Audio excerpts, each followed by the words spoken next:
എല്ലാവർക്കും നമസ്കാരം. ഇന്ന് ഞാൻ ഏകദേശം 7ഓളം അനുഭവങ്ങളാണ് പറയാൻ പോകുന്നത്. അത്രയും അനുഭവങ്ങൾ പറയുന്നത് എന്താണെന്ന് വെച്ച് കഴിഞ്ഞാൽ എൻ്റെ കയ്യിൽ അത്രയും സ്റ്റോക്ക് ഉണ്ട് കേട്ടോ. അപ്പം എല്ലാവരും ശ്രദ്ധിക്കുക. നിങ്ങളുടെ അനുഭവം നിങ്ങൾ കേൾക്കണമെങ്കിൽ നിങ്ങൾ ഓരോ അനുഭവങ്ങളും കേൾക്കാൻ ശ്രമിക്കുക. പിന്നെ എനിക്ക് തിരഞ്ഞെടുത്ത് തരാൻ ബുദ്ധിമുട്ടായിരിക്കും, അതുകൊണ്ടാണ് പറയുന്നത്. അപ്പോൾ കൊല്ലത്തു നിന്നാണ് ഈ ഒരു അനുഭവം വന്നത്. ഞാൻ കൊല്ലത്താണ് താമസിക്കുന്നത്. ഒരു എളിയ ഗുരുവായൂരപ്പൻ്റെ ഭക്തയായ എനിക്ക് ഈ അടുത്ത കാലത്ത് ഭഗവാന്റെ അനുഗ്രഹത്തിന് അനുഭവം ഉണ്ടായിട്ടോ. കുറച്ച് മാസങ്ങൾക്ക് മുമ്പ് എനിക്ക് ഗൈനക്കോളജി സംബന്ധമായിട്ടുള്ള ഒരു ആരോഗ്യ പ്രശ്നം ഉണ്ടായി. ഇംഗ്ലീഷ് മരുന്നുകൾ ഉപയോഗിച്ചു. അങ്ങനെ പക്ഷേ എന്താ എൻ്റെ വിളർച്ചയും ക്ഷീണവും കൂടിക്കൊണ്ടിരുന്നു. ഒരു ബാങ്കിൽ ജോലി ചെയ്യുന്ന എനിക്ക് കടുത്ത മുടികൊഴിച്ചിലുണ്ടായിട്ടോ. കഴിച്ചുകൊണ്ടിരുന്ന ഹോർമോൺ ഗുളികയുടെ പ്രവർത്തന ഫലമായിട്ട് തളർച്ചയും അങ്ങനെ കൂടിക്കൊണ്ടിരുന്നു.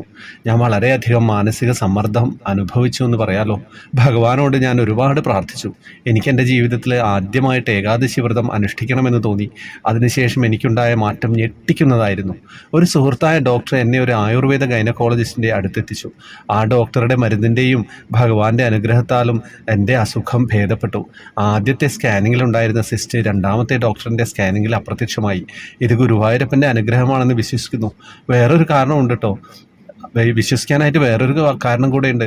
മേൽപ്പത്തൂർ തിരുമേനിയുടെ വാതരോഗം മാറ്റിയ ഭഗവാൻ അസുഖം മാറ്റിത്തരണേ എന്ന് ഞാൻ പ്രാർത്ഥിച്ചത് അങ്ങനെയായിരുന്നു. ഒരു നിമിത്തം പോലെ കഴിഞ്ഞ ഡിസംബറിൽ നാരായണീയ ദിനത്തിന് ഒരു വിവാഹ ക്ഷണപ്രകാരം എനിക്ക് ഗുരുവായൂർ പോകാനായി. നാരായണീയ ദിനത്തിൽ ഭഗവാന്റെ നിർമ്മാല്യ ദർശനം എനിക്ക് ലഭിച്ചു. അനേക വർഷങ്ങളായി ഗുരുവായൂരമ്പലത്തിൽ ദർശനം നടത്താൻ ആഗ്രഹിച്ച എനിക്ക് നാരായണീയ ദിനത്തിൽ തന്നെ ഭഗവാനെ ദർശിക്കാൻ കഴിഞ്ഞു. അത് മഹാനുഗ്രഹമായി ഞാൻ കാണുന്നു.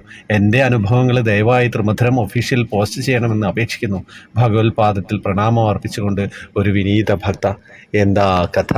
ഇത്രയും മനോഹരമായിട്ടുള്ളൊരു അനുഭവമാണല്ലേ പറഞ്ഞത്.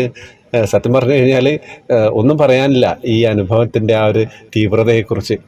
ഹരേ കൃഷ്ണ. ഞാൻ നിർത്തുകയാണ്. ഗോവിന്ദൻ അവിടെ നിന്ന് വിളിക്കുന്നുണ്ട് ഞാനത് ഓഡിയോ പിടിക്കുമ്പോൾ, അതുകൊണ്ട് പെട്ടെന്നൊന്ന് നിർത്തുകയാണ് കേട്ടോ. വാട്സപ്പ് ഗ്രൂപ്പിലേക്ക് വരുന്നവർക്ക് വരാം, ജോയിൻ ബട്ടണിലൂടെ വരണം. ഹരേ കൃഷ്ണ.